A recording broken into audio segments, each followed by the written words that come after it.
Hey guys, it's Joe here with Engle Farm and Fun. Just wanted to hop on here this morning to give you a little video and tell you that not every day is going to go as planned or like you should. I got everything loaded up to get ready to head out and do a skid steer job. Going to do some mowing for a local farmer here by where we live, and just get out of my driveway and go down the road about 100 yards or so and look in my mirror, and just smoke is just rolling out from under the back of my trailer. So I thought, well, maybe I have a brake or something locked up. I just got a different truck, and I thought, well, maybe the wiring's messed up or something. So I get out and go back here and take a look, and I'm going to show you what I found here. It's not very nice, but about here now. All right, so I get back here, and that was touching and rubbing when I had the skid steer on. So the front axle, it seemed to slid back. Crawl under the trailer here. You can tell that is supposed to be hooked onto that.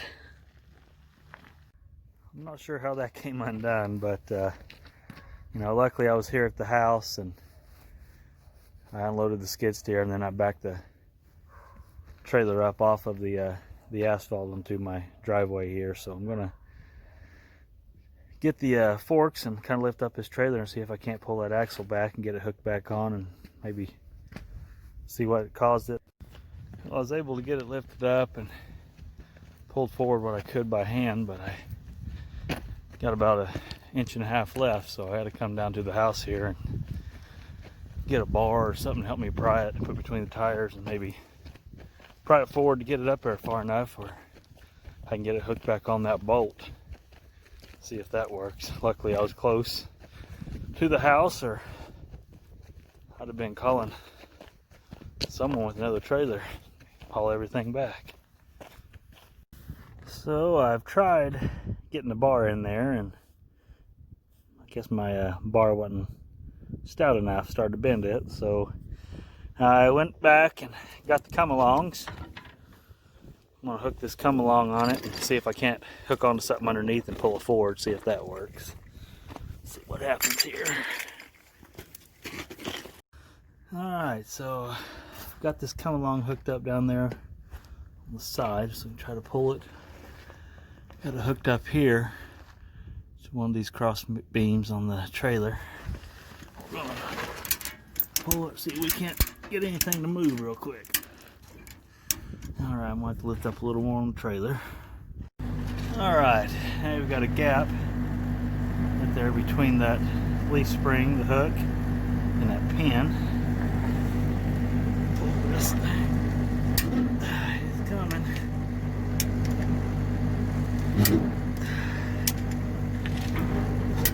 Alright, now I ought to be able to let down off of the trailer from the skid steer, and that ought to fall down and hopefully hook right back in there. Let's see what happens. Alright, let's crawl back under here and see what happens. It looks like it's in there. On the back side.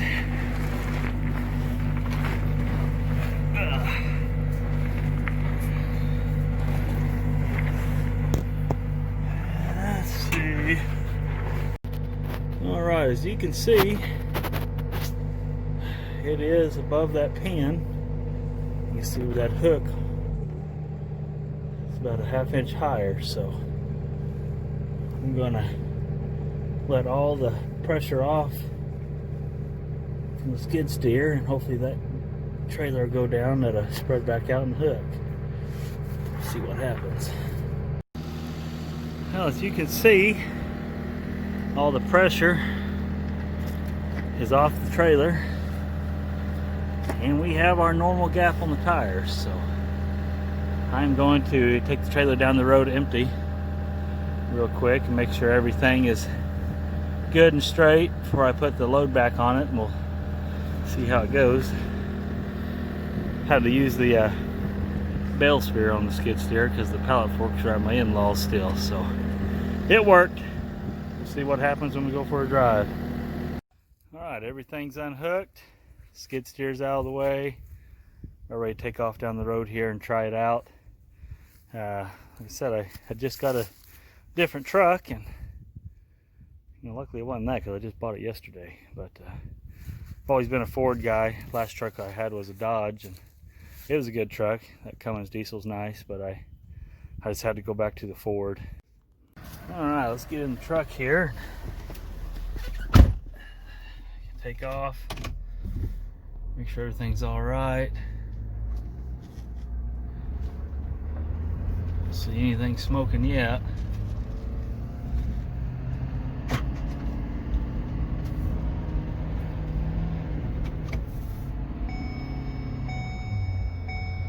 think we're in good shape. Yeah, I'll put my seatbelt on. Alright, nothing smoking. I'm going to drive around the section real quick and make sure everything stays alright, and then I'll get stopped back here at the house. I'll crawl under and make sure everything's slid back to normal, and hopefully we don't have that problem again. Like I said, I really don't know what caused it.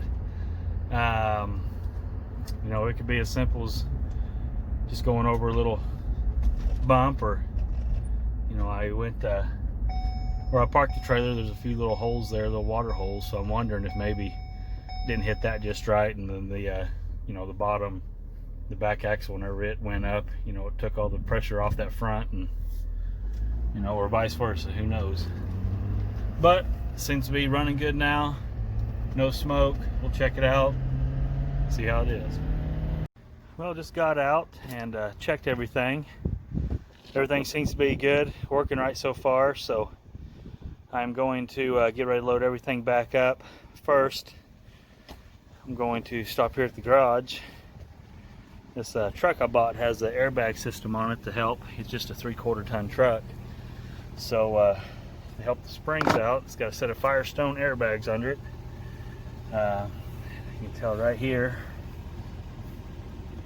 You just sit there, plug your air hose into that, and you can check it and see how much pounds of pressure is in it.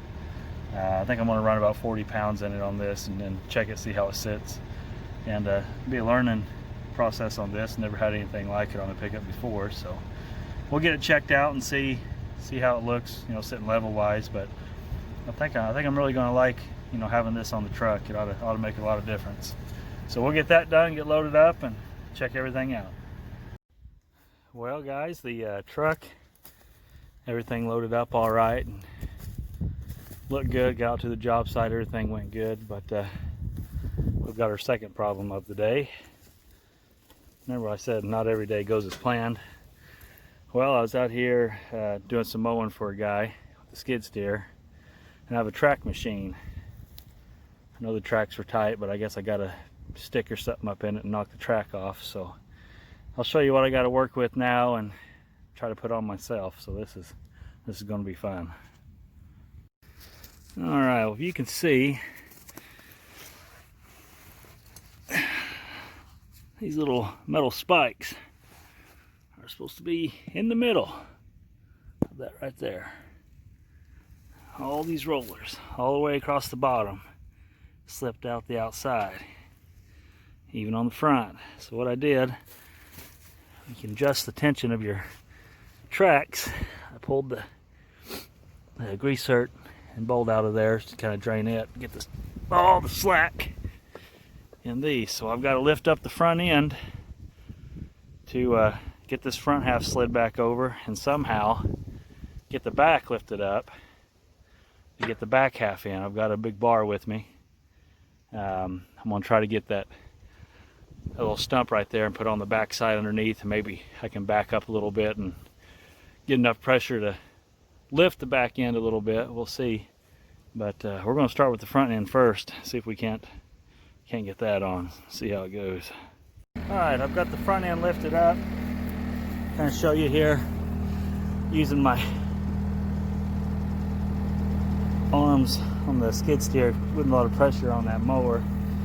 But I got the front end of this lifted up. You can kind of see it. I use this bar kind of get underneath and try to get some leverage, just slide that track over.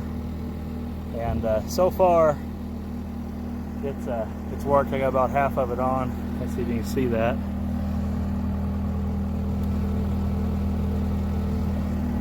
Got the all the way back to the middle done, so I'm going to let it down and try to I don't know. Never happened to me before. I've had it happen on an excavator when I was running it once, but you know, with that you can pick up the whole side and get it on pretty easy. With skid steer is totally different. So like I said, I'm going to let it down, get at least have half of it on. I'm going to try to back up on a little stump over there and try to get that back in, lift up enough to maybe slide it under. We'll see if it works. I wasn't able to get the deal to work behind it to lift it up any, so I got a part of a log here, and I've got it in the center, so the front half's all on. I'll keep trying to pull up a little at a time. You can see it's worked its way over.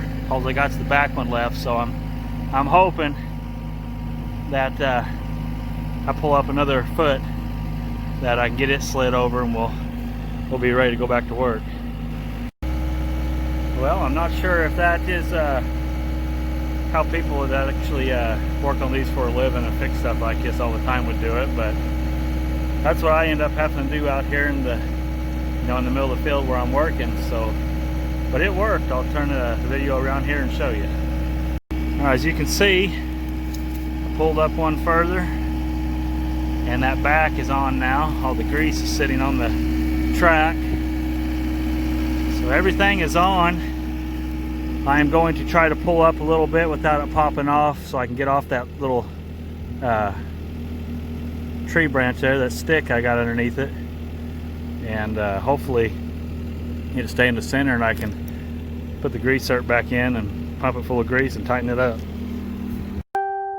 Well, I am putting the grease zerk back in there. That's how you adjust the tension on your tracks. I'll get it tied back in there, and or not tied, but screwed back in there, and hopefully everything will be good to go. I do have the grease gun with me in the truck, so that's a plus. Get it tightened up and see if we can't get to working. All right, I've got that screwed back in. I went and got the grease gun.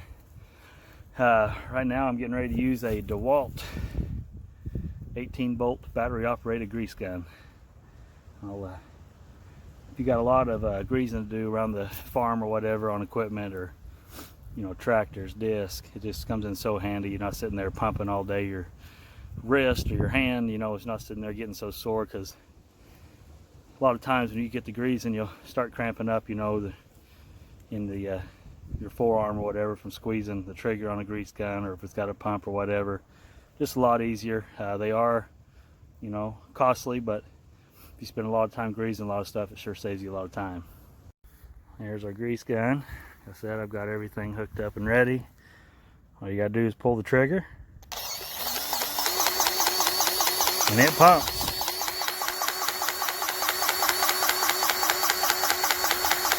It's probably hard to tell, but if you look down here, you can see this pushing back out. It's got a rod in there, and it pushes, fills it up with grease, and it will push that front roller out. I'll get started and see if you can see it move.